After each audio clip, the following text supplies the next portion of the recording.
Laura Ingraham was exposed big time at the J6 hearing yesterday.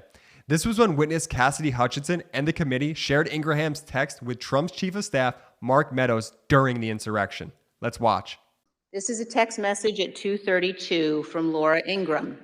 Hey, Mark, the president needs to tell people in the Capitol to go home. In the next message, this is hurting all of us. And then he's destroying his legacy and playing into every stereotype. We lose all credibility against the BLM Antifa crowd if things go south. So during the insurrection on January 6th, Laura Ingraham's response was to tell Trump's chief of staff, Mark Meadows, to get Trump to tell people at the Capitol to go home because, quote, this was hurting all of us. She wasn't concerned the insurrection was hurting people, America, democracy. She was upset that the collusion between Trump and Fox was being exposed and, to use her words, losing all credibility. Can we just take a step back for a second too and also reflect that Fox was literally part of the White House under Trump?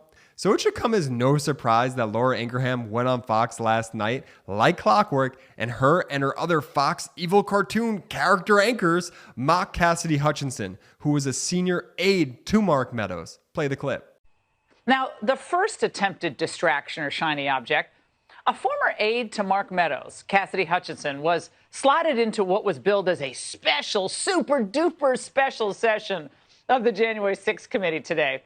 And I spoke with some former White House staffers, 3 or 4 of them, in the afternoon, and they knew her well. And not one person had anything good to say about her performance today because they watched.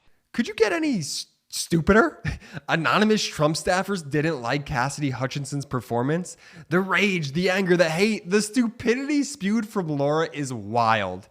And just for good measure, let's play the clip of Laura Ingraham's brother who went on the Meidas Touch podcast and said that their dad was a Nazi sympathizer. Play the clip. Was there roots of the pathology growing up? Like you mentioned before that her father had Nazi sympathizing leanings. And so there was that there. What do you think the pathology is? So I think the pathology comes from familial soil. And I've used that term in the past. So my father was a Nazi sympathizer. There was a copy of Mein Kampf on the living room bookshelf. He was abusive. He was an alcoholic. So we are in a family of anger, abuse. And I think that is what has happened to my sister. People say, well, how did you turn out so different? So in my life, I found love, and my sister has not found love. And so she's gone on this path where she's being honored and rewarded for the type of things that we learned in our childhood. She's getting credit for that anger and that destruction. There's no solutions being put forward. It's all just criticism and smearing. It's very Trumpian. She and Trump have a mindset, I think, that's very similar. This interview, by the way, is how we know her last name is pronounced Ingraham.